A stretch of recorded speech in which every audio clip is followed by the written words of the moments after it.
მოგესალმებით. სამი დღეა საზოგადოება აკვირდება თბილისში რუსთაველის გამზირზე მიმდინარე მოვლენებს, რომლებიც სრულად არის ამოვარდნილი მშვიდობიანი პროტესტის ჩარჩოებიდან. ვხედავთ, რომ აქციაზე სათანადო რაოდენობის ადამიანების შეკრების მომენტიდანვე იწყება ძალადობრივი ექსცესები, რომლებიც მალევე გადადის ვანდალიზმში პარლამენტის შენობის მიმართ და ძალადობაში პოლიციელების მიმართ. მინდა მოუწოდო აქციის ყველა მონაწილეს დარჩენენ მშვიდობიანი დემონსტრაციის ფარგლებში. თითოეულმა მონაწილემ უნდა იგრძნოს პასუხისმგებლობა და არ მიმართოს ძალადობას, რამაც შესაძლოა დააზიანოს სხვა ადამიანები. ძალადობის აღსაკვეთად საპოლიციო ძალებს მოეთხოვებათ გამოიყენონ კანონით განსაზღვრული მაცომიერი ძალა და არ გადააჭარბონ სპეციალური საშუალებების გამოყენებისას. სახელმწიფო არის ერთადერთი, ვისაც აქვს დანაშაულის აღსაკვეთად და მოქალაქეების დასაცავად ძალის გამოყენების ლეგიტიმური უფლება და ვალდებულება. ეს ვალდებულება განსაკუთრებით ვლინდება მაშინ, როდესაც სახეზეა ძალადობრივი მასობრივი აქცია. ბოლო 3 დღის განმავლობაში საზოგადოება აკვირდება, რომ რუსთაველის გამზირზე ადამიანთა გარკვეული ჯგუფის შეკრებისთანავე იწყებს ვანდალიზმს, ქონების დაზიანებას და პოლიციელებზე ფიზიკურ ძალადობას, ქვების და ასაფეთგებლების დამიზნებით სროლით. ყოველ ჯერზე შინაგან საქმეთა სამინისტრომ არაერთხელ, როგორც საჯარო განცხადებით, ისე ადგილზე გააფრთხილა აქციის მონაწილეები, შეეწყვიტა ძალადობა, თუმცა უშედეგოდ. ყოველ ჯერზე შინაგან საქმეთა სამინისტრომ მხოლოდ მრავალჯერადი გაფრთხილების შემდეგ იწყებდა ძალადობის აღსაკვეთად კანონით გათვალისწინებული სპეციალური საშუალებების გამოყენებას. ამ დროს მიზანი არა აქციის დაშლა, არამედ ძალადობის შეწყვეტა. რჩება შთაბეჭდილება, რომ აქციის მონაწილეთა გარკვეული ნაწილის მიზანს სწორედ ძალადობა და შესაბამისი ინსტრუმენტების გამოყენება წარმოადგენს. მოლოტოვის კოქტეილები, პიროტექნიკა, სპეციალური ხსნარები, ამ საშუალებების გამოყენება ჯანმრთელობისთვის და შესაძლოა სიცოცხლისთვისაც კი საშიში იყოს. ამიტომაც ხედავთ, რომ ნაცვლად რუსთაველის გამზირზე აქციის მშვიდობიანად გამართვისა, აქციის მონაწილეების ნაწილი მიზანმიმართულად ინაცვლებს პარლამენტის გვერდითა ქუჩებზე, 9 აპრილისა და ჭიჭინაძის ქუჩებზე და უტევს ამ ქუჩებზე განლაგებულ საპოლიციო ძალებს, რომლებიც იცავენ პარლამენტის შესასვლელებს. საპოლიციო ძალები ვალდებული არიან გამოიყენონ სპეციალური საშუალებები ამგვარი ძალადობის აღსაკვეთად, რათა დაიცვან საზოგადოებრივი წესრიგიც, მშვიდობიანი აქციაც და მათ შორის მოძალადეთა სიცოცხლე. თვალსაჩინოებისთვის შემიძლია გავიხსენოთ კადრი, როცა ვნახეთ, თუ როგორ მოძვრა პარლამენტის ჭიშკარს ჯაჯგურის შედეგად რკინის მძიმე დეტალი და თავში დაეცა ერთ-ერთ პირს, რომელიც თავად აჯანჯღარებდა და არყევდა ამ ჭიშკარს. ასევე ვნახეთ კადრები, როდესაც პიროტექნიკით პოლიციელზე თავდასხმელს პირს ის თავად ხელში აუფეთქდა. უნდა აღვნიშნოთ, რომ მედია საშუალებების მიერ გავრცელებული კადრები სრულად და მთლიანად ვერ წარმოაჩენს ყველა დეტალს, რაც ადგილზე ხდება. მედიის მიერ შექმნილი სურათით ბევრს ალბათ გონია, რომ პარლამენტში შეჭრა ვერ მოხდა და მხოლოდ საღებავების გამოყენებით დატოვეს დემონსტრატება, კვალი და წარწერები. დღის განმავლობაში ჩატარებული დათვალიერებით შემიძლია გითხრათ, რომ წუხანდელი თავდასხმის შედეგად პარლამენტში დაზიანებულია 48 სამუშაო ოთახი. დაზიანდა ჭიჭინაძის და რუსთაველის გამზირის მხრიდან ქვედა სართულების თითქმის ყველა ფანჯარა. დაზიანებულია სხვადასხვა სახის საოფისე ტექნიკა. დამწვარია პარლამენტის ხისკარი ჭიჭინაძის ქუჩის მხრიდან, განადგურდა პარლამენტის ცენტრალური კორპუსის გათბობა-გაგრილების აგრეგატები, დაზიანდა სასაწყობე სივრცეები, სასწავლო ცენტრის კომპიუტერული ლაბორატორია, სულადაა განადგურებული პარლამენტის კაფეტერია, რომლის ფანჯრებით გადიოდა ჭიჭინაძის ქუჩაზე. ცალკე სურს ხაზი გავუსვა პარლამენტის შენობის გარე განათებას, რომელიც მოძალადე ჯგუფების მიერ ჩადენილი დაზიანების შედეგად გათიშულია. წინა დღეებში ჩვენ კაცრად გავაკრიტიკეთ ყველა ის ოფიციალური განცხადება, სადაც საქართველოს ხელისუფლება მოიხსენიეს როგორც მშვიდობიანი მიტინგის დამრბევი თუ დამშლელი. კაფიეთ სურს განმაცხადა, რომ შეკრებისა და მანიფესტაციის თავისუფლება ამ ქვეყანაში არის დაცული.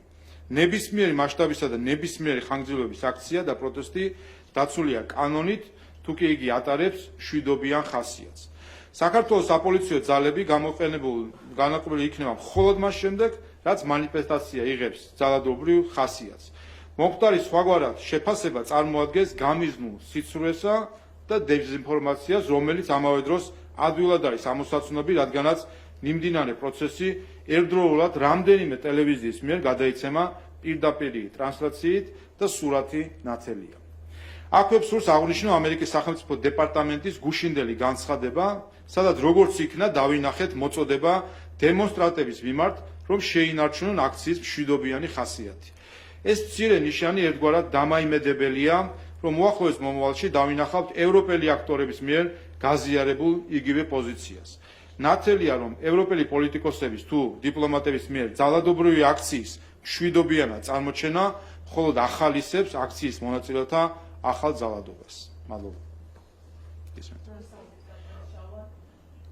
მოგესალმებით ბატონ შალვა, ცვლად ისაუბრეთ იმ პროცესებზე, რომელსაც ვუყურებთ ამ 3 დღის განმავლობაში. გვაქვს შედეგი, რომ დაშავებულები არიან მოქალაქეები, მათ შორის ის მოქალაქეები, რომლებიც სამართალდამცველები არიან და ასევე პროცესები ყოველდღიურად გარკვეულწილად რთულდება. როგორია თქვენი ხედვა? შესაძლოა იყოს გარკვეული შეხვედრა ვინმესთან ან საუბარი ამ თემაზე და როგორ გესახებათ ამ ვითარებიდან, ასე ვთქვათ, გამოსავალი უკვე შემდგომ დღეებში? უბრალოდ ყოველთვის მნიშვნელოვანი არის, რომ ნებისმიერი აქცია თუ მანიფესტაცია იყოს მშვიდობიან ფარგლებში და თავად ის ფაქტი, რომ 3 დღის განმავლობაში ჩვენ ვაკვირდებით აქციებს, რომელიც ასე ვთქვათ, ამოვარდნილი არის აქციის ტრადიციული ჩარჩოებიდან, ჩვენ ხედავთ, რომ მის ორგანიზატორებს მიკროფონების კი არ მიაქვთ, მიმართვებიც არ აქვთ, არამედ არის პირდაპირ მიზანმიმართულად გადასვლა აგრესიაზე.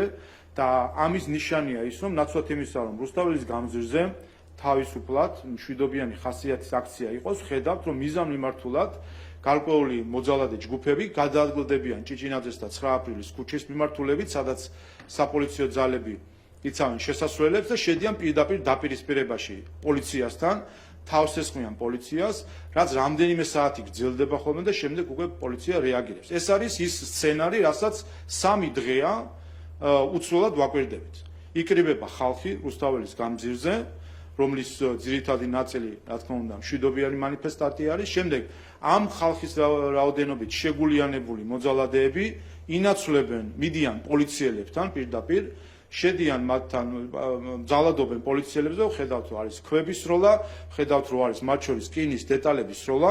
აი წამოვიღე დღეს პარლამენტში შემოვარდნილი ერთ-ერთი ესეთი ბურთულა რკინის, რომელიც შურდულით ამსხვრევდნენ პარლამენტის ფანჯრებს და მათ შორის ასეთ ნივთებს ესვოდნენ პოლიციელებს, დაახლოებით 3 სანტიმეტრის რკინის ბურთი არის, რომელსაც შურდულით ესროდნენ და რა თქმა უნდა ეს არის როგორც ადამიანის ჯანმრთელობისთვის საზიანო, ასევე თავად აჩვენებს, რომ წინასწარ მომზადებული თავდასხმები არის, რასაც ჩვენ ვაკვირდებით. ამიტომ პირველი ეს არის, რომ დაუბრუნდეს უნდა აქცია მშვიდობიან ფორმას. მეორე რაც შეეხება, აი საქმეც იმაში არის, რომ ჩემი შტაბეშტილება ასეთია, რომ იმიტომაც არ არის არანაირი პოლიტიკური მიმართვა და არ გვაქვს რეალურად, ასე ვთქვათ, აქცია, სადაც გამოხატავენ საკუთარ მოსაზრებებს თუ პროტესტს და იმიტომ რომ სინამდვილეში როგორც კი გადავლენ საუბარზე, მიხვდებიან, რომ მათ პროტესტს შინაარსი არ აქვს და საფუძველი არ აქვს.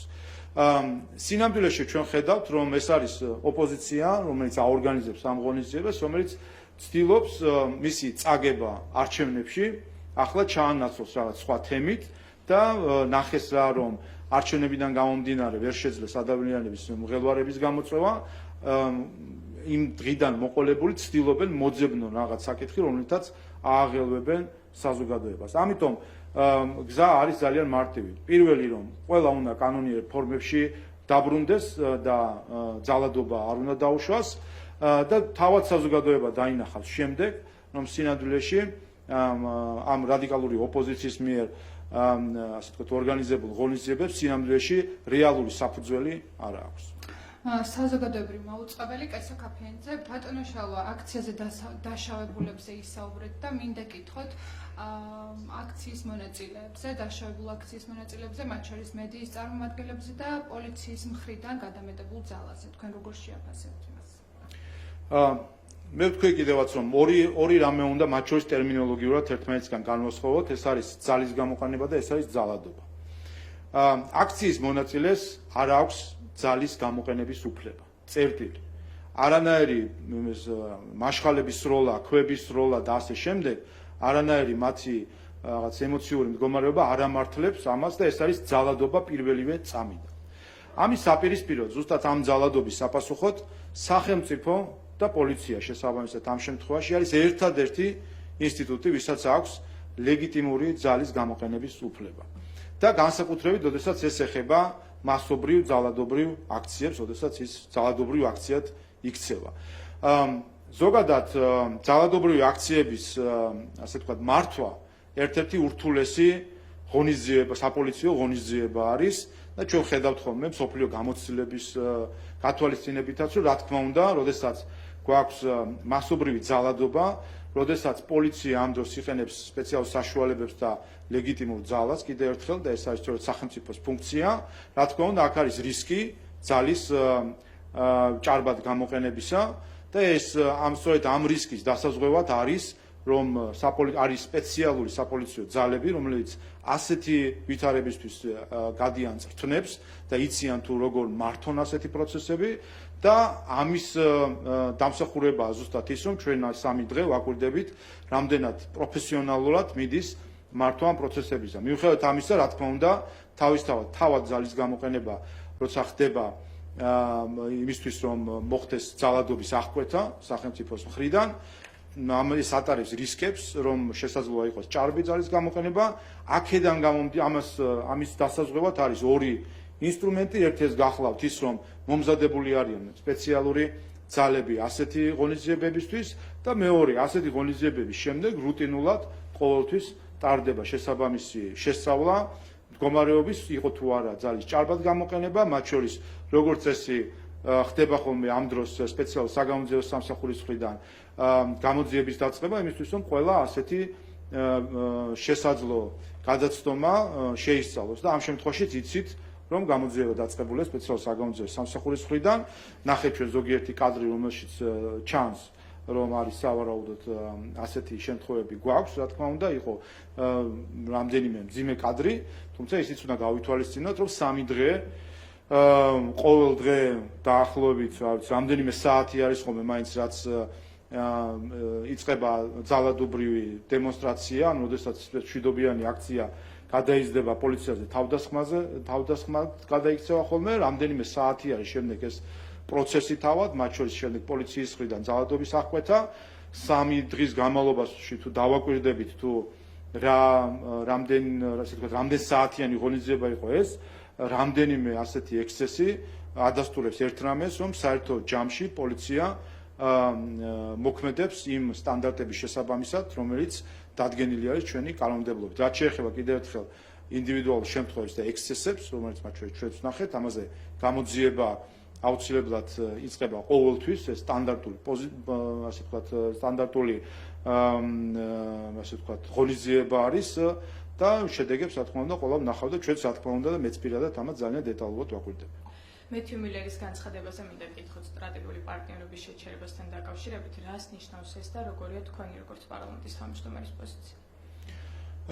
ზოგადად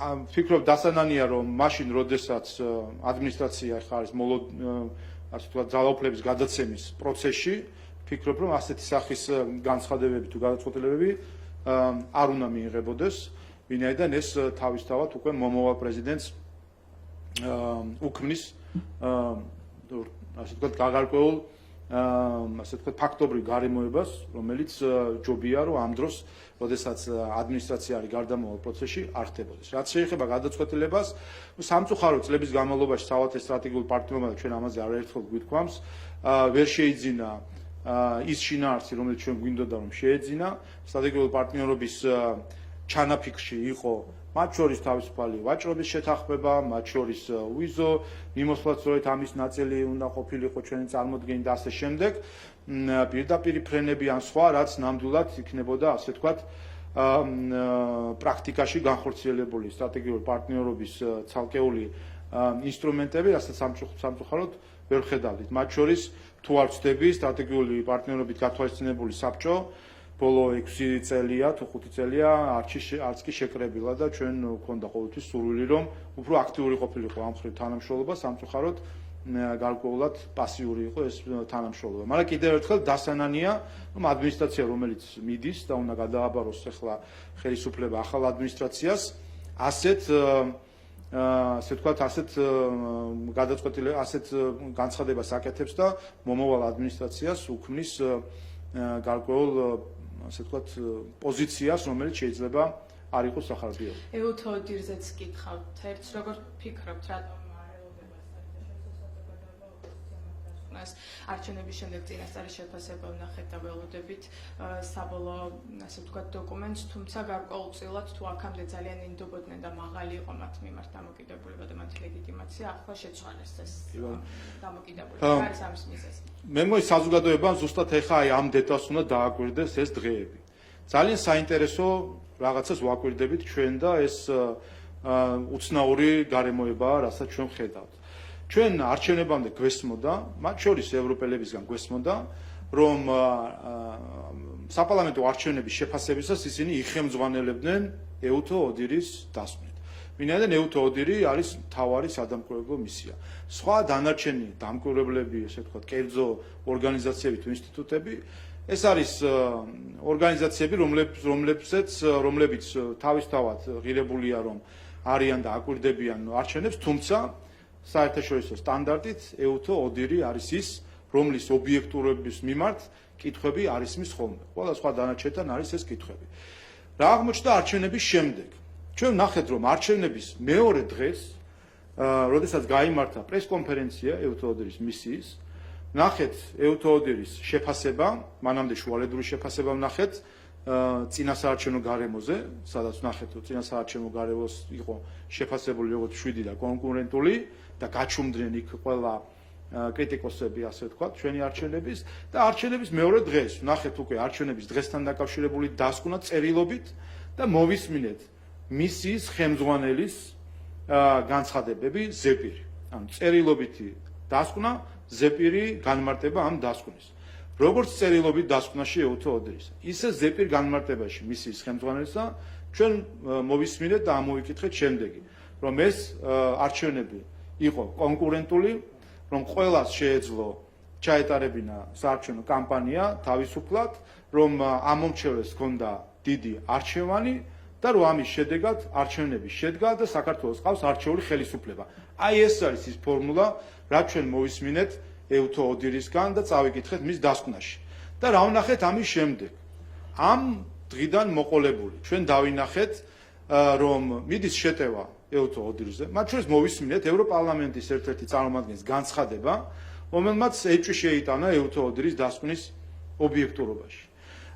და მანამდე სადამ ეს დასკვნა იქნებოდა არჩევნებამდეც ვნახეთ, როგორ აალაპარაკეს ადგილობრივი ოპოზიცია, გვარამია და გიორგი კახარია, რომლებაც წინსწრებით თქვეს, რომ მათთვის განსაზღვრელი არ არის ეუთო ოდირის დასკვნა. თქვენ გახსოვთ, ჟურნალისტები უსვამდნენ მათ კითხვას, ტრადიციული პოპულარული კითხვები რა ხოლმე, ასე ვთქვათ, რომ ეუთო ოდირი თუ იტყვის, რომ არჩევნები შედგა, აღიარებთ თუ არა, და ისინი გაურბოდნენ ამ კითხვას და ამბობდნენ, რომ მთავარი განსაზღვრელი არის ხალხი და ასე შემდეგ. და ეს ძალიან საეჭვო გარემოება არის და ამას უნდა დაუფიქრდეს საზოგადოება. მათ შორის შემდეგ ჩვენ მოვისმინეთ ევროკომისიისგან თუ ევროკავშირისგან ზოგადად, რომ მათ დაგეგმილი ჰქონდათ და აპირებდნენ შეხვედროდნენ ეუთო ოდირის დელეგაციის ხელმძღვანელობას და მათგან პირადად მოესმინათ თუ როგორი შეფასება ექნებოდათ არჩევნებში. გაიგეთ ვინმე ეს შეხვედრა შედგა თუ არა, სინამდვილეში ეს შეხვედრა შედგა და ჩვენ საჯაროდ არაფერი არ გვითხრეს იმ შეხვედრაზე რა ითქვა და რა მოისმინეს ეუთო ოდირისგან. წესით ამ შეხვედრის შემდეგ ჩვენ უნდა მოგვესმინა ევროკავშირისგან, რომ აი ეხლა უკვე მოისმინეთ პირადადაც ეუთო ოდირის ხელმძღვანელობისგან, მისიის ხელმძღვანელობისგან პირადი შეფასებებიც, ასე ვთქვათ, განმარტებები და ველოდებით თქვენს დასკვნას, რა დასკვნა გამოგავთ აქედან. ამის შემდეგ არის სრული შტილი და სიჩუმე. და ეს არის საეჭვო სიჩუმე, რაც აჩენს კითხვის ნიშნებს. კიდევ ერთხელ, ევროკავშირის წარმომადგენლების მხრიდან არჩევნებამდე ჩვენ გვესმოდა, რომ ისინი მათთვის მთავარი დასაყრდნობი იქნებოდა ეუთო ოდირის დასკვნა.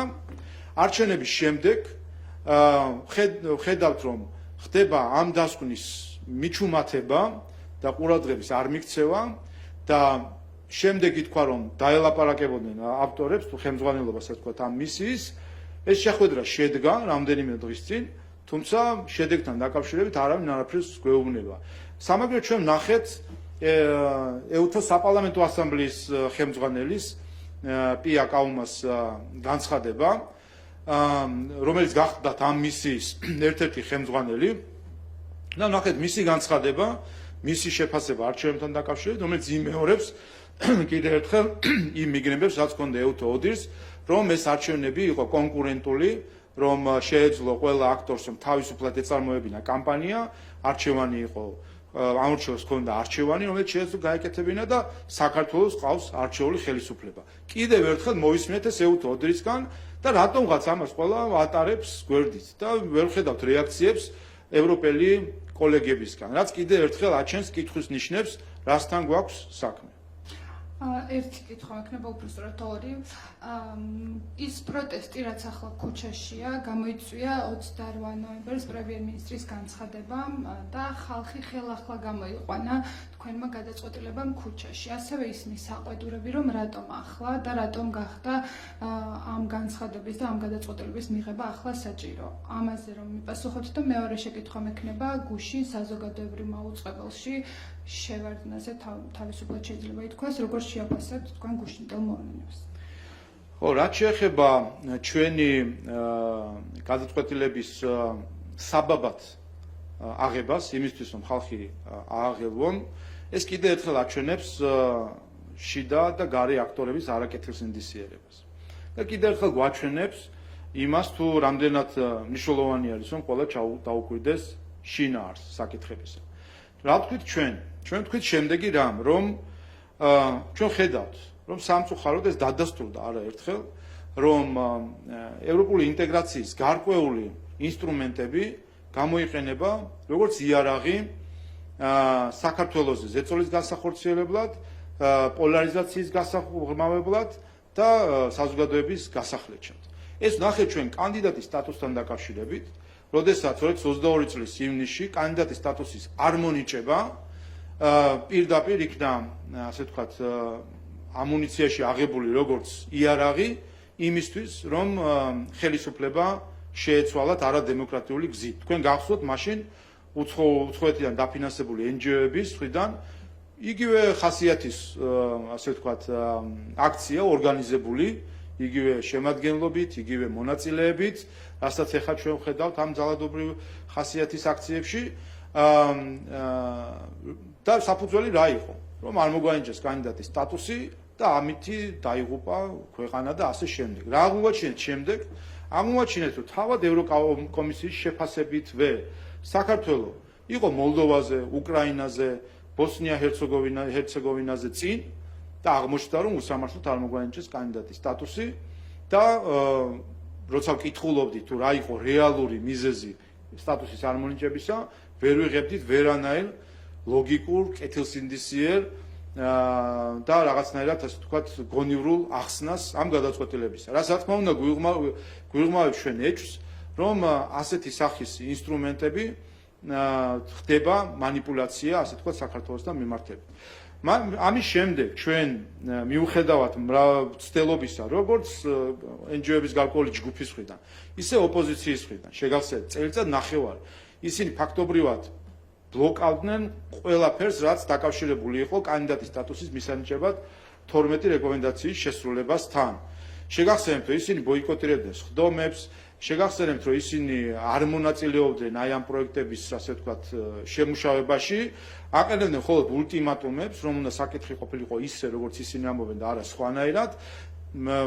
გარკვეული NGO-ები წერდნენ უარყოფით დასკვნებს, რომ განხორციელებული რეფორმები არ შეესაბამება იმ მოთხოვნებს, რა გავიგეთ წელიწად ნახევრის თავზე 23 წლის დეკემბერში, რომ სწორედ მოქმედებდა საქართველოს ხელისუფლება, სწორედ გადადგა ნაბიჯების, შეასრულა რეკომენდაციები და მივიღეთ კანდიდატის სტატუსი. არა და რო გეკითხათ ოპოზიციისთვის და იმავე NGO-ებისთვის, ისინი ყველაფერს აკეთებდნენ, მათ შორის მაშინაც დეკემბერში, რომ არ მიგვეღო კანდიდატის სტატუსი და პირდაპირ ჰქონდათ კამპანია ბრიუსელში გამართული, რომ არ მიეცათ კანდიდატის სტატუსი საქართველოსთვის. რატომ? იმიტომ რომ ეს შეიძლება ამას შეიძლება გაეძლიერებინა, ასე ვთქვათ, ხელისუფლება მომავალი არჩევნების წინ. მას შემდეგ, რაც კანდიდატის სტატუსი მოგვანიჭეს, შემოვიდა ახალი თემა მოლაპარაკების გახსნისა, რომელიც ნახეთ, რომ ასევე манипуляციურად გამოიყენება იმისთვის, რომ ისაუბრონ არა იმაზე თუ რაც არის მნიშვნელოვანი მოლაპარაკებების, არამედ ამ საკითხს მიაბან ყველა რაღაც პოლიტიკური დღის წესრიგში მათთვის სასურველი საკითხები და შეგახსენებთ რა საკითხებია ეს. პირველი შეგახსენებთ რომ მოლაპარაკებების გახსნა სჭირდება ევროკავშირის ყველა წევრის თანხმობა, 27 წევრის კონსენსუსი.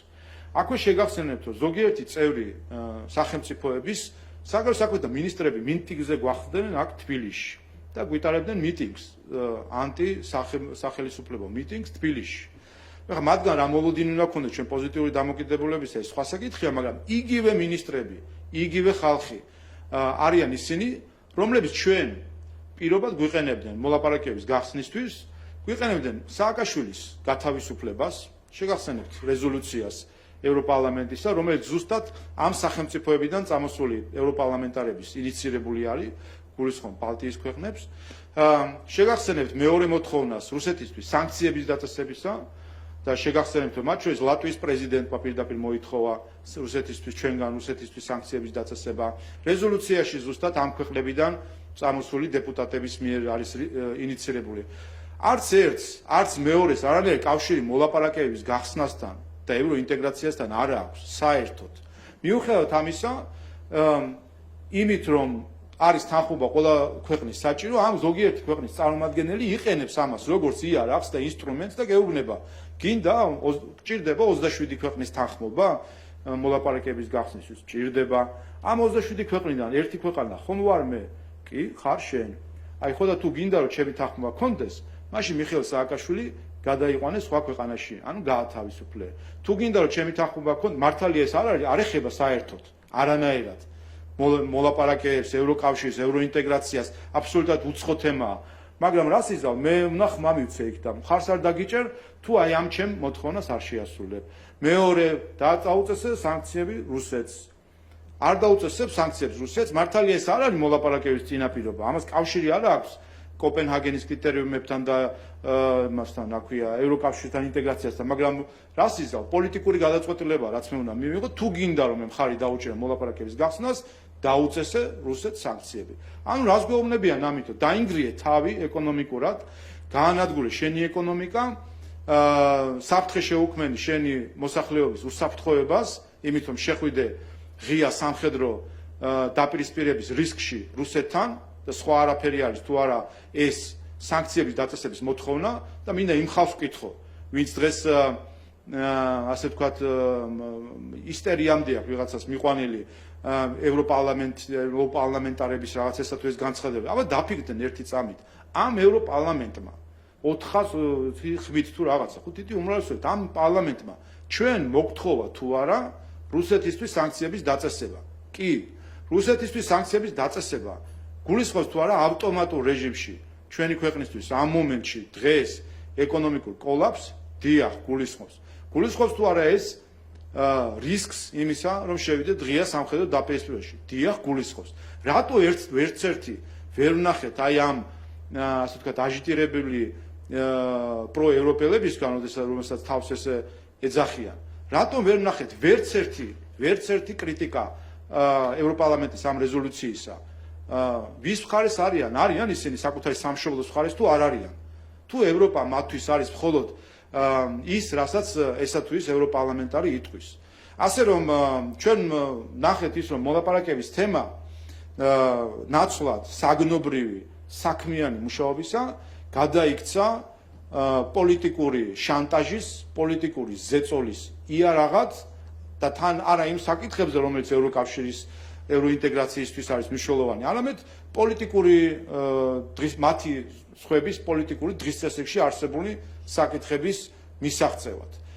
და ეს ვთქვით ზუსტად ჩვენ, რომ ამის ფონზე ეს არათუ ახალისებს და აძლიერებს ან აჩქარებს ჩვენ ევროინტეგრაციას, პირიქით აფერხებს. ეს თემა აფერხებს. როდესაც ჩვენთან მოდიან სხვადასხვა ქვეყნის წარმომადგენლები ან ევროპარლამენტარი და გვეუბნებიან, რომ იმისთვის რომ მოლაპარაკებები გაგიხსნათ, უნდა გაათავისუფლოთ მიხეილ სააკაშვილი ან გადაიყვანოთ სხვა ქვეყანაში და ამ პირობით დაგიჭერთ მხარს. როცა გვეუბნებიან, რომ იმ პირობით დაგიჭერთ მხარს, თუ კი დაუწესებთ სანქციებს და ასე შემდეგ, ანუ აბსოლუტურად უცხო თემებით, რაც მათთვის პოლიტიკურად საჭირო თემები არის და ამ ასე ვთქვათ, მოლაპარაკების გახსნის ინსტრუმენტით მიდის ზეწოლა, ეს აფერხებს საბოლოო ჯამში, ეს წარმოშობს პოლარიზაციას, განხეთქილებას, იწვევს ახალ დებატებს და დისკუსიებს, რაც საბოლოო ჯამში ჩვენ რასაც გადაყავს ჩვენი ფოკუსი შინაარსობრივი, საგნობრივი თემებიდან, რაც სინამდვილეში გასაკეთებელია იმისთვის, რომ მოხდეს ჰარმონიზება ჩვენი კანონმდებლობის ევროკავშირის კანონმდებლობისთან და გვაფერხებს ევროინტეგრაციაში. და ეს არის მთავარი პრობლემა, რაც ჩვენ გვინდა რომ კიდევ ერთხელ საზოგადოებაში ყველამ გაიგოს, რომ მოლაპარაკების საკითხის პედალირება ყოველ ჯერზე კი არა აჩქარებს ჩვენ ევროინტეგრაციას, არამედ აფერხებს ჩვენ ევროინტეგრაციას, ვინაიდან ხედავთ, რომ მათ შორის ევროპაში არიან ძალები, ჯგუფები, პოლიტიკოსები, რომლებიც ამ თემას იყენებენ დამატებითი ბენეფიტების, ასე ვთქვათ, ან დამატებითი შედეგების მისაღებად ევროინტეგრაციის მიღმა, ისეთი როგორიც არის მიხეილ სააკაშვილის გათავისუფლება, ისეთი როგორიც არის სანქციების დაწესება და ასე შემდეგ, და ეს აფერხებს საერთო ჯამში თავად ევროინტეგრაციის პროცესს. ამიტომ ჩვენ ვთქვით ერთადერთი რა, რომ ჩვენი მხრიდან გვინდა ვთქვათ, რომ ამ საკითხს აქვს პრობლემა, ამ საკითხს მოაქვს ეს ამ ასეთი ხასიათის პრობლემები, თუ კი ევროკავშირი თავად გადაწყვეტს და ყველა შევახსენებ, რომ ჩვენ ვერც უარს ვიტყვით, ვერც გადავწყვეტს, ვერაფერს ვერ ვიზავთ საერთოდ მოლაპარაკების გახსნასთან დაკავშირებით, ერთადერთი სუბიექტი, ვინც შეიძლება გადაწყვიტოს მოლაპარაკების დაწყების საკითხი, ეს გახლავთ ევროკავშირი თავად. მისი 27 წევრი შეგახსენებთ. აქ ერთი რაღაც ინსტიტუტის გადაწყვეტილებაც არ არის, ესეც არ არის ადვილი პროცესი თავად ევროკავშირში. შესაბამისად, ევროკავშირს და მის წევრებს შეუძლიათ ნებისმიერ მომენტში გადაწყვიტონ საქართველოსთან მოლაპარაკების გახსნა. ამის ყველა წინაპირობა არსებობს. ესეც მინდა ხაზგასმით აღვნიშნო, რომ აქ თუ შევხედავთ ობიექტურად, შევაფასებთ საქართველოს მდგომარეობას, საქართველო აი ბოლო ოქტომბერში ევროკომისიის მიერ გამოქვეყნებული ანგარიშითაც კი უსწრებს უკრაინას ბევრი პარამეტრებით უსწრებს მოლდოვას ბევრი პარამეტრებით ჯამშიც უსწრებს ბოსნიას და ჰერცეგოვინას უფრო კიდე დიდი სხვაობით, მათ შორის უსწრებს აი იმ საკითხებში, რომელიც ეხება მართლმსაჯულებას, ადამიანის უფლებებს, ეგრეთ წოდებულ ფუნდამენტურ საკითხებს. ყველაფერში ვუსწრებთ. მიუხედავად ამისა, ამ სამ ქვეყანასთან მოლაპარაკების გახსნის გადაწყვეტილება მიღებულია, საქართველოსთან არა. არა და მათივე ევროკავშირისთვის შეფასებით ეს მოცემულობა არის. და მე მინდა კიდევ ერთხელ შეგახსენოთ ის, რაც მე რამდენიმე ხნის წინ ბრიფინგზე წარმოვადგინე ოქტომბერში, როდესაც ევროკომისიის ანგარიში იყო, რომ ჩვენ იმ ანგარიშის მიხედვით, რომელიც უნდა ეჩვენებინათ, რომ იყო თითქოს ნეგატიური, სინამდვილეში 35 საკითხიდან, რომლისგან შედგება ევროინტეგრაცია, 35 თავი, ამ 35 საკითხიდან 20-ზე მეცე ქონდა წინსვლა და ერთზე იყო მხოლოდ, რომელზეც ითქვა, რომ იყო პროგრესი არ იყო რეგრესი და ისიც შეეხებოდა ერთადერთ საკითხს, შეეხებოდა საკითხს ოჯახური ღირებულებებისა და გამჭვირვალობის კანონიდან გამომდინარე. სხვა არანაირი დიდი პრეტენზიები არ იყო წარმოდგენილი. და კიდევ ერთხელ იმ შეფასებითვე ჩვენ ვჯობდით უკრაინასაც, ვჯობდით ბოსნიას და ჰერცეგოვინასაც და ვჯობდით მოლდოვასაც. ასე რომ ძირითად საკითხებში, რომელიც მნიშვნელოვანი არის გაფართოებისთვის, ასე რომ ევროკავშირს აქვს ყველანაირი წინაპირობა ჩვენი ასე ვთქვათ მხრიდან შესრულებული საქმისგან გამომდინარე, რომ მოლაპარაკების გახსნის გადაწყვეტილება მიიღოს. და აქვე მინდა კიდევ ერთი რამე ვთქვა. საზოგადოებას ასე ვთქვათ შეყავთ, ცდილობენ შეიყვანოს შეცდომაში თითქოს ან ატყუებენ კიდევაც, რომ თითქოს არის რაღაც ერთი გადაწყვეტილება მოლაპარაკების გახსნის, აი გაიხსნება მოლაპარაკება და ამის შემდეგ არის ევროკავშირში გაწევრიანება. ეს არის ტყუილი. ასეთი მოლაპარაკების გახსნის გადაწყვეტილება, ან გადაწყვეტილება, სადაც 27-ვე ქვეყანა კონსენსუსით უნდა მიიღოს, ჩვენ გვექნება 35. და არ დაამისა, ვინაიდან არის 35 თავი, რომელზეც უნდა ცალ-ცალკე გაიხსნას მოლაპარაკება. შედგეს მოლაპარაკება და შემდეგ დაიხუროს ეს მოლაპარაკება და ყოველი ეს დახურვა ასევე საჭიროებს 27 ქვეყნის თანხმობას. ანუ ჩვენ წინ გვექნება 35-ჯერ მოლაპარაკების გახსნა, აი ეს რასაც ჩვენ ახლა ხედავთ, რომ გინდა გაგიხსნა, მაშინ სააკაშვილი გაათავისუფლე, გინდა გახსნას ხარი დაუჭირო, გვეტყვის რომელიმე ქვეყანა, მაშინ ეს გააკეთე და ის გააკეთე. 35 ასეთი გახსნის გადაწყვეტილება გვექნება და 35 ასეთი დახურვის გადაწყვეტილება მოლაპარაკებს. ანუ 70 გადაწყვეტილება, რომელიც სამწუხაროდ გვაჩვენებს ჩვენ პრაქტიკა, რომ არსებულ კონტექსტში, რომელიც ჩვენ გვაქვს რუსეთ-უკრაინის ომიდან გამომდინარე და რეგიონში არსებული მდგომარეობიდან გამომდინარე, არსებულ კონტექსტში არის ძალიან ნოყიერი ნიადაგი ზოგიერთი უცხოელი აქტორისთვის, რომ აი ამ 70 გადაწყვეტილება გახსნა დახურვა გამოიყენეს ქართულ ხალხზე არაჯეროვანი ზეწოლისთვის, იმისთვის რომ საკუთარი პოლიტიკური დღესდღეობით შეასრულოს, ხან ვიღაცა ციხიდან გამოგვაშვებინოს, ხან ვიღაცისთვის სანქცია დაგვაწესებინოს, ანუ გვაკეთებინოს ისეთი რამ, რაც არც ევროინტეგრაციის შინაარსში არის და ამავე დროს არის ქართული ხალხის ინტერესის წინააღმდეგ. და ზუსტად ეს თქვით ჩვენ ვერ მივცეთ თავს იმის უფლებას, რომ ქართული ხალხი ამ ექსპერიმენტის წინაშე დავაყენოთ, რომ ჩვენ ვიყოთ ინიციატორი და ამ ასე ვთქვათ 28 წლამდე კონდეს მუდმივი ასეთი ჯანჯღარი ყოველი ამ გადაწყვეტილებისა. ამიტომ თქვით, რომ ევროკავშირს უთხარით, რომ თქვენ თუ მიიღებთ ამ გადაწყვეტილებას, მიიღეთ ეს გადაწყვეტილება, კი ბატონო, მოყვებით, ყველაფერი ამისთვის არის მზად საქართველოში, საქართველო ამისთვის არის ყველანაირად მზად, როგორც ინსტიტუციურად, ისევე კანონმდებლობის გათვალისწინებით, საქართველო უსწრებს მოლდოვასაც, უსწრებს ბოსნიას და ჰერცეგოვინასაც, ყველას, ვისაც აი ამ ქვეყნებს, რომელსაც ეხლა მიეჭათ, ეხლა მიიღეს გადაწყვეტილება მოლაპარაკების და გახსნაზე, ყველას უსწრებს და რატომღაც ჩვენ ვარ დაჩაგრული.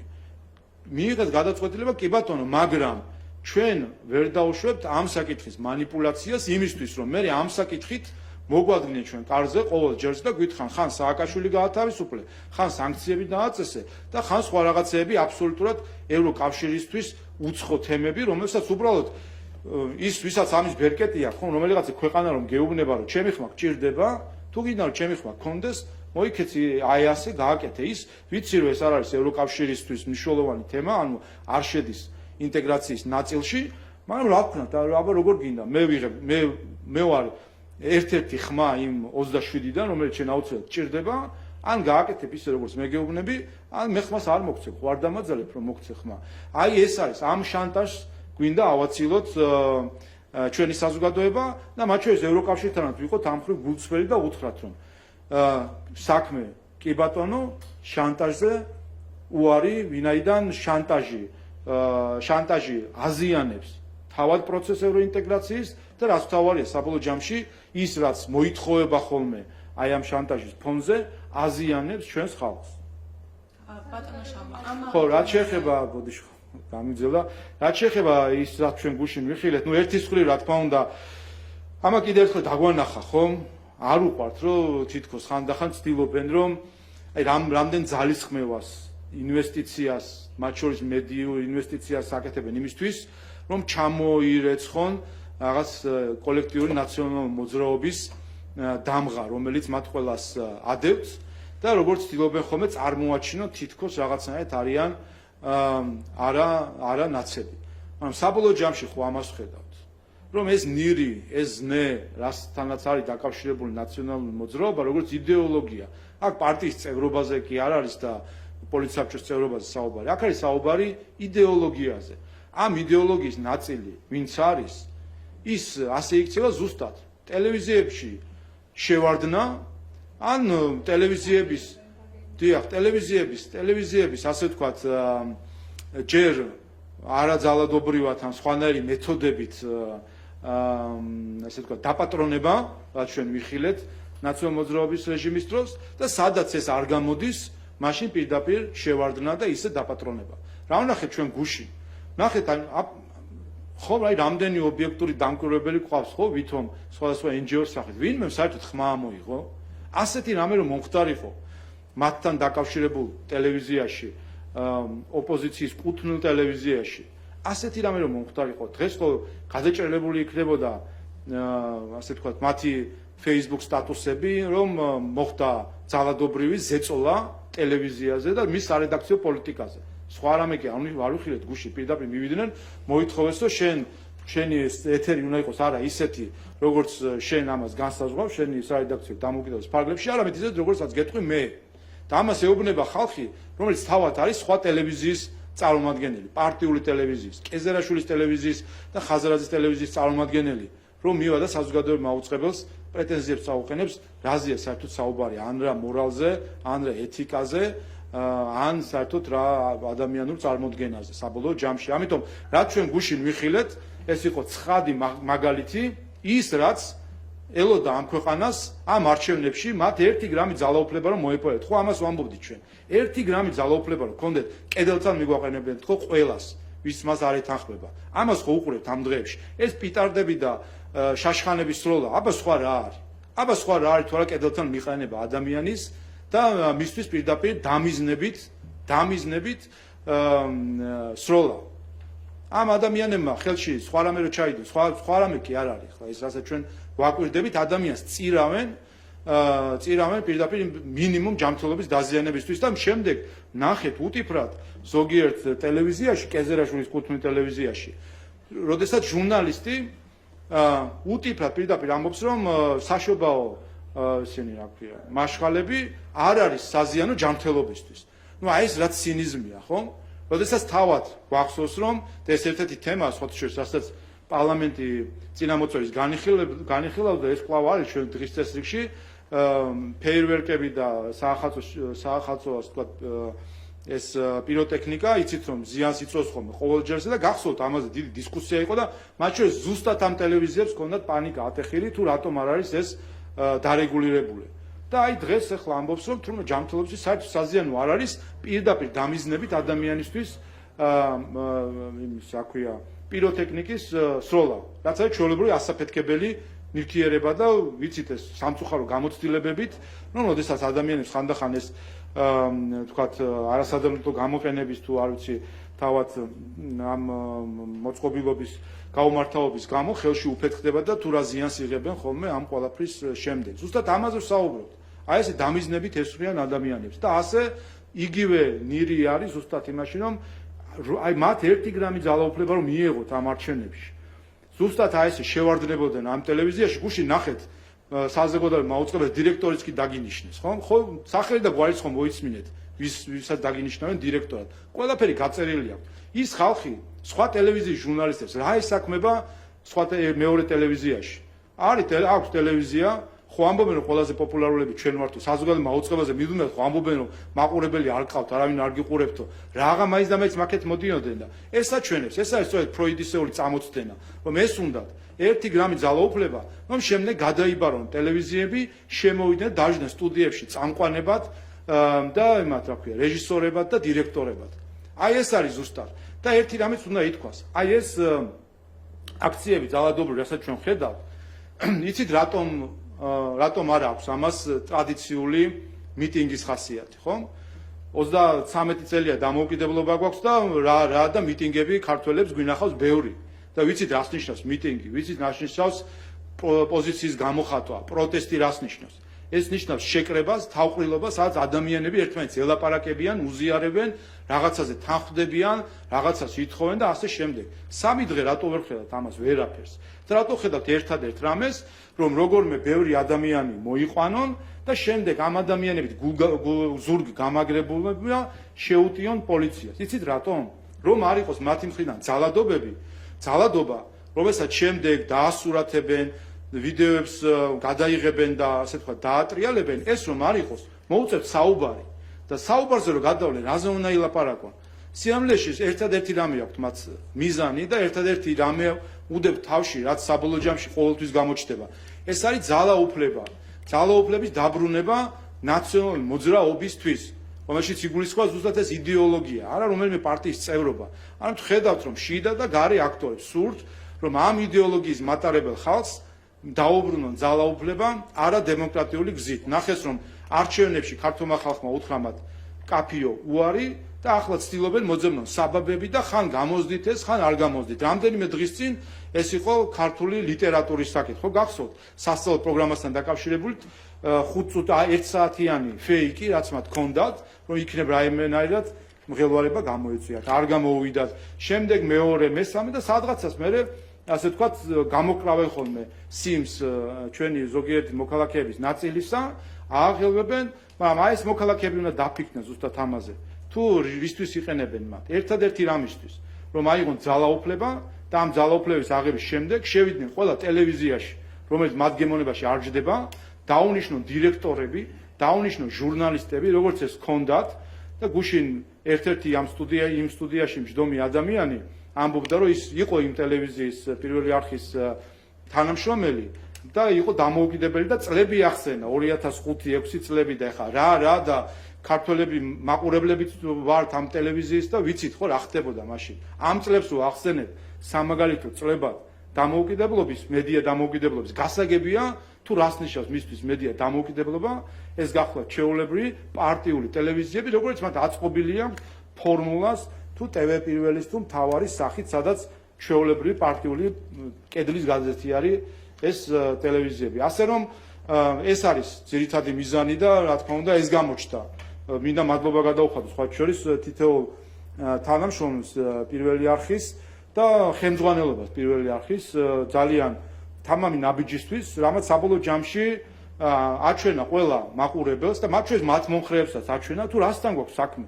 რამდენად რიგ შემთხვევაში არაადეკვატურ ადამიანებთან გვაქვს საქმე, ამ სიტყვის პირდაპირ მნიშვნელობით ადამიანები მოწყვეტილი არიან საერთო რეალობას და არაადეკვატურები არიან და მეორე მხრივ ღირებულება დაკარგული ადამიანებისგან, რომლისთვისაც სამაგალითო არის ნაციონალ მოძრაობის რეჟიმის დროინდელი მდგომარეობა. და მესამე დავინახეთ ჩვენ რომ ამ ადამიანებს განსაკუთრებით მას შემდეგ, რაც ეთერის დაეთმოთ, სტუდიაშიც იყო და მათი ქცევა იქ რომ ნახეთ, რომ მინიმუმ ის სტანდარტი მაინც დაიცავე, რომ წამყვანი ყავს გადაცემას და აცალე სხვა საუბარი, აცალე წამყვან საუბარი, კითხვას უპასუხენ, რაღაცა ეთიკური სტანდარტი, ადამიანური. არა დემონსტრაციის ჩატარება, მითითება, რა კითხვა უნდა დასვას ჟურნალისტმა და რომელ კითხვაზე პასუხს რამდენი წუთი უნდა უსმინოს. ჩვეულებრივი პატარა დიქტატორები ვნახეთ, გუშინ როგორებსაც ჩვენ ხედავით 2012 წლამდე. აი ეს არის სინამდვილეში რატომაც ისვრიან შაშხანებს, ბოდიში მაშხალებს, საბედნიეროდ შაშხანებამდე არ არიან ჯერ გადასულები, ისვრიან ამ საახალწლო თუ საშობაოდ რასაც ეძახიან მაშხალებს, სინამდვილეში იმეტებენ ადამიანებს ზიანისთვის, ამტრევენ პარლამენტს, ამისთვის აკეთებენ ყველაფერს, რომ 1 გრამი ძალაუფლება მიიღო და მე ყველას აი ესე მოგვეპყრო, რაც ჩვენ გუშინ ვიხილეთ საზოგადოებრივ მაუწყებელში. ბატონო შალვა, ასევე კალასის და კოსის განცხადებასთან დაკავშირებით მინდა რომ გკითხოთ, ისინი გამოეხმაურნენ ქართული ოცნების მიერ მიღებულ გადაწყვეტილებას და ამ განცხადებაში იკითხება ის, რომ არადემოკრატიულმა ნაბიჯებმა ივნისში გამოიწვია გაწევრიანების პროცესის დე-ფაქტო შეჩერება.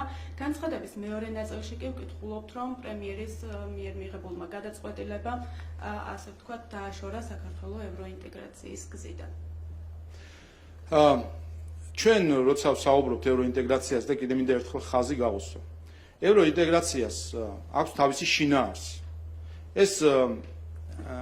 ესეც გარკვეულწილად რადიკალური ოპოზიციის და მათი მოკავშირე NGO-ების ტაქტიკა არის ის, რომ დღეს რო კითხო ადამიანებს თუ რა არის ევროინტეგრაცია, ვერ გიპასუხებენ ერთ რამეს, რომ ეს არის ევროპული ღირებულებების გაზიარება.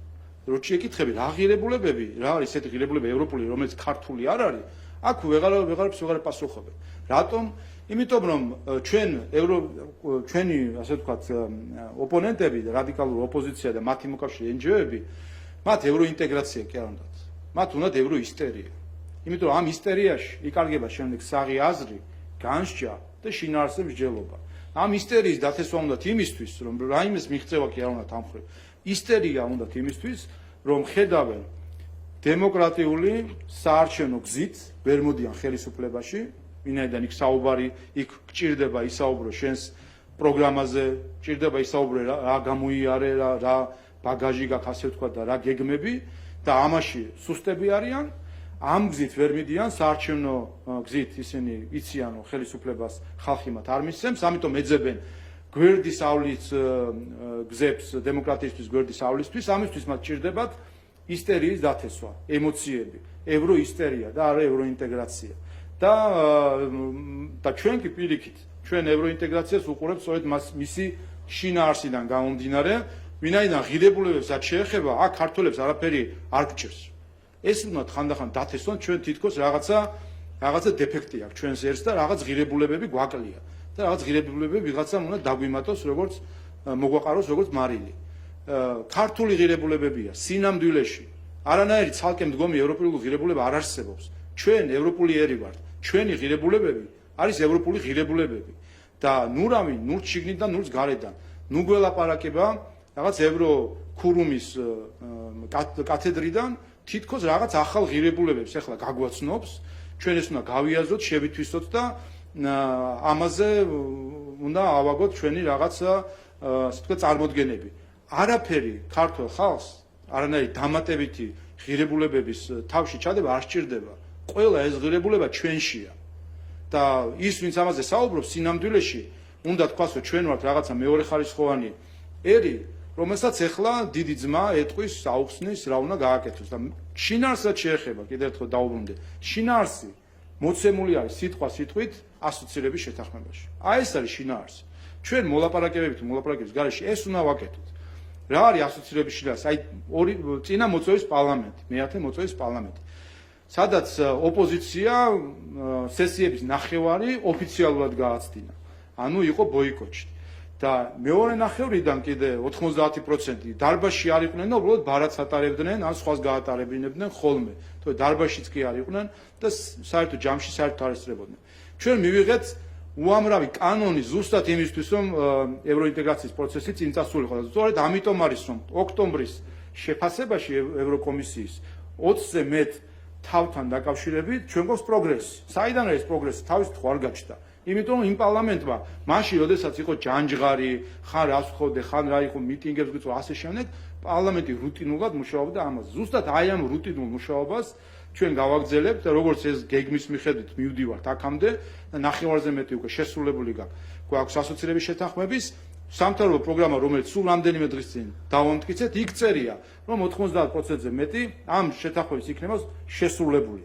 და ამით ჩვენ 2028 წელს ვიქნებით უკვე ყველანაირად მზად იმისთვის, რომ სულ რაღაც ორწლიანი მოლაპარაკების ჩარჩოში დავასრულოთ პროცესი წევრობის და 2030 წელს გავხდეთ ევროკავშირის წევრი, ყოველ შემთხვევაში ჩვენი მხრიდან ჩვენ დავდეთ პირობა ქართველი ხალხის წინაშე, მათ შორის ევროკავშირის წინაშე, რომ 2030 წელს საქართველო იქნება ყველაზე მომზადებული სხვა კანდიდატ ქვეყნებთან შედარებით ევროკავშირში წევრობისთვის და ბურთი და მოედანი ევროკავშირისთვის.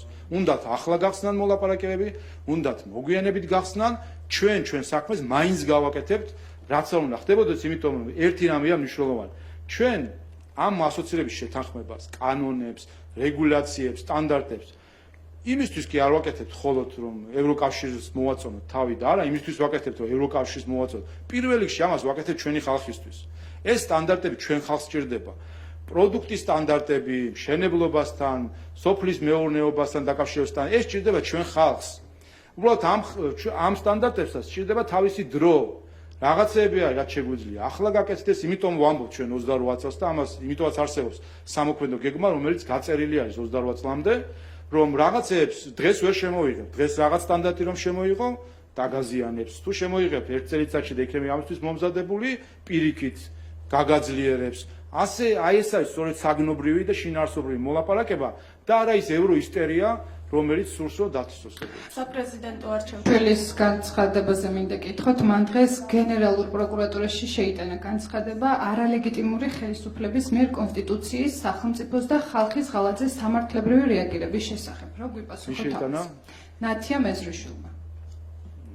ხავს უკვე კლოუნადაა, რასაც ჩვენ ხედავთ ოპოზიციის მხრიდან, ფაქტი არის მარტივი. არჩევნები შედგა, კარგი, თუ არ უნდა წაიკითხონ ანგარიში, დაელაპარაკონ მეოთხეუდრის წარმომადგენლებს, ეს დაელაპარაკონ და აუხსნიან.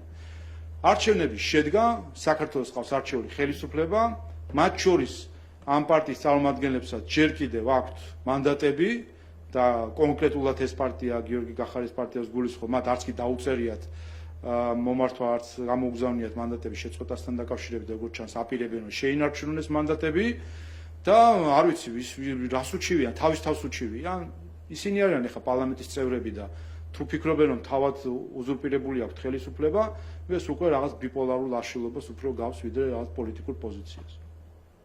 ბატონო შალვა, საპრეზიდენტო არჩევნებთან დაკავშირებით მინდა რომ გკითხოთ, ვიცით რომ 14-ში გაიმართება, 29-ში დაგეგმილია უკვე ინაუგურაცია, ხომ? თუმცა სალომე ზურაბიშვილი ამბობს, რომ ის არაპირებს არსად წასვლას, ქმნის საზოგადოებრივ საბჭოს, ინაუგურაცია ვერ შედგება და მისი მანდატი გრძელდება. რას მოიმოქმედებს ქართული ოცნება? ჩვენ მივყვებით კონსტიტუციას და ვალდებული ვართ თუ დავიცვათ კონსტიტუცია. ვინც კონსტიტუციას ეწინააღმდეგება, ის უნდა დაფიქრდეს რასაკეთებს და ქალბატონი სალომე არაერთხელ ღიად, აღიარებულად და დადასტურებულად შეეწინააღმდეგა კონსტიტუციას და დაარღვე კონსტიტუცია. ამიტომ კიდე ერთი ნაბიჯი მისი მხრიდან კონსტიტუციის დარღვევის, რა თქმა უნდა, ჩვენ გასაკვირი არ არის. ეს განჭვრეტადიც კი იყო, რომ ის ასე მოიქცეოდა. სხვათა შორის შევახსენებ საზოგადოებას, რომ ჩვენ გვიან გაზაფხულზე რეგლამენტში ცვლილება შევიტანეთ და პროცედურა პირველი სხდომის გახსნისა დავაზუსტეთ იმ მხრივ, რომ იცით რომ პირველ სხდომას ხსნის ასეთ ჩანაწერი იყო, რომ ხსნის პრეზიდენტი და შემდეგ გადასცემს სიტყვას უხუცეს წევრს, ჩვენ ეს დავაზუსტეთ, რომ პრეზიდენტი თუ არ ცხადდება, პირდაპირ უხუცესი წევრი ხსნის. ვინაიდან ჩვენ იქიდან უკვე ხედავდით, ეს განჭვრეტადი იყო ყველაფერი, რაც მოხდა ამ არჩევნებზე და რაც ხდება ახლა, რასაც ჩვენ ხედავთ. ეს ყველაფერი განჭვრეტადი იყო და ჩვენ ამას წინასწარ ხედავდით. საკანონმდებლო დონეზეც კი მივხვდით, რომ საჭირო იყო ქალბატონი სალომეს არაკონსტიტუციური ქცევისგან დემოკრატიის დაცვა. და სწორედ ამიტომაც ჯერ კიდევ გვიან გაზაფხულზე თუ ადრეულ ზაფხულში თუ არც მაისში თუ ივნისში მივიღეთ ეს ცვლილება, რომლითაც დავაზუსტეთ, რომ თუ პრეზიდენტი არ ღოს კონსტიტუციას, არ მიდის პარლამენტის სხდომაზე, ამ შემთხვევაში პირდაპირ უხუცესი გახსნის ამ სხდომას. ასე რომ ის თუ როგორ მოიქცევა, ეს წინასწარ ვიცით. ძალიან ასე ვთქვათ, ადვილად გამოსაცნობია, ვინაიდან ასეთია ბედი ადამიანებისა, რომლებიც სხვისი დაკვეთით და კარნახით მოქმედებენ. იმიტომ რომ იცი, ხვდებით ძალიან ადვილად რა აზიანებს ჩვენს დემოკრატიას, რა აზიანებს ჩვენს ხალხს. ვიცით რომ არაკეთილმოსურნეები არიან ისინი, ვინც მართავენ ქალბატონ სალომეს და ადვილად გამოსაცნობია, რომ ის არაკეთილმოსურნეები ისეთ რამეს გააკეთებინებენ, რამაც შეიძლება ზიანი მიაყენოს ჩვენ ხალხს და დემოკრატიას. რაც შეეხება თავად არჩევნებს, ერთ რამესაც კიდე შეგახსენებთ. 26 ოქტომბერს გარდა საპარლამენტო არჩევნებისა ტექნიკურ კლასიკური გაგებით შედგა რეფერენდუმი ერთი და ასევე შედგა საკითხი რეფერენდუმი, რომლის მეორე მხარეს ქალბატონმა სალომემ თავი დააყენა. მას შექმნილი ჰქონდა საკოორდინაციო შტაბიც ჰქონდა და მათ შორის არჩევნების დღეს საარჩევნო შტაბიც ჰქონდა შექმნილი და აპირებდა ზეიმს თავისი ბანაკისა, ასე ვთქვათ. მან თავისი თავი ქართულ ხალხს არჩევნებზე შესთავაზა და ის დამარცხდა. იმ ხალხმა მათ შორის, ვინც ის 2018 წელს ხომ აირჩია, იმ ხალხმა ის გადაირჩია 26 ოქტომბერს. მას პირადად მასაც ეკუთვნის ის გზავნილი, რომელიც 1,120,000-მა საქართველოს მოქალაქემ 26 ოქტომბერს გააკეთა. მას პირადად უთხრა, რომ ის გადარჩეული არის. და პირიქით, მიხეილ ყაველაშვილი, როგორც ჩვენი საარჩევნო სიის ნაწილი, მას პირადადაც ეკუთვნის ის 1,120,000 ხმა, რომელიც ქართულმა ოცნებამ და მისმა საარჩევნო სიამ მიიღო. ამიტომ ზუსტად 26 ოქტომბრის არჩევნების შედეგი არის, რომ ქალბატონი სალომე ზურაბიშვილი გადარჩეულია მისი საპრეზიდენტო თანამდებობიდან და მიხეილ ყაველაშვილი, როგორც ქართული ოცნების სიის წევრი, მიხეილ ყაველაშვილს აქვს სახალხო ლეგიტიმაცია იმისთვის, რომ შემდეგ უკვე საარჩევნო კოლეგიამ მას მხარი დაუჭიროს როგორც პრეზიდენტს. რაც შეეხება საზოგადოებრივ საბჭოს, ამაზეც ისაუბრა და მან თქვა, რომ პოლიტიკოსები, ვინც მასთან ყოველდღიურად მიდიან, იქნებიან ჩართული ამ საზოგადოებრივ საბჭოში და გაიმლიან გარკვეულ კონსულტაციას. მე მგონი ქალბატონმა სალომემ თავის წინა პერიოდს იხსენებს ალბათ. და ჩვენ ვიცით მისი დამოკიდებულება როგორი იყო ზვიად გამსახურდიასთან. და ვიცით ჩვენ რას ნიშნავს სიტყვა ხუნტა და რა იყო მაშინ გადატრიალების და სხვადასხვა ასეთი პროცესები. და ვიცით და გვახსოვს რომელ მხარეს იდგა მაშინ ქალბატონი სალომე ზურაბიშვილი. და როგორც ჩანს, ეს იმდენად ღრმად არის მის ქვეცნობიერში ჩაბეჭდილი სახელმწიფოს კონსტიტუციის და დემოკრატიულად არჩეული ხელისუფლების წინააღმდეგ წასვლა, რომ ესე ვთქვათ ინსტინქტები მასში ახლაც იღვიძებს. ეს არის სხვა არაფერი თუ არა კონსტიტუციური წყობის წინააღმდეგ წასვლა, რაც გახლავთ არა მხოლოდ კონსტიტუციის დარღვევა, არამედ გახლავს უპირველეს ყოვლისა სახელმწიფოს ღალატი და სახელმწიფოს წინააღმდეგ წასვლა. მადლობა.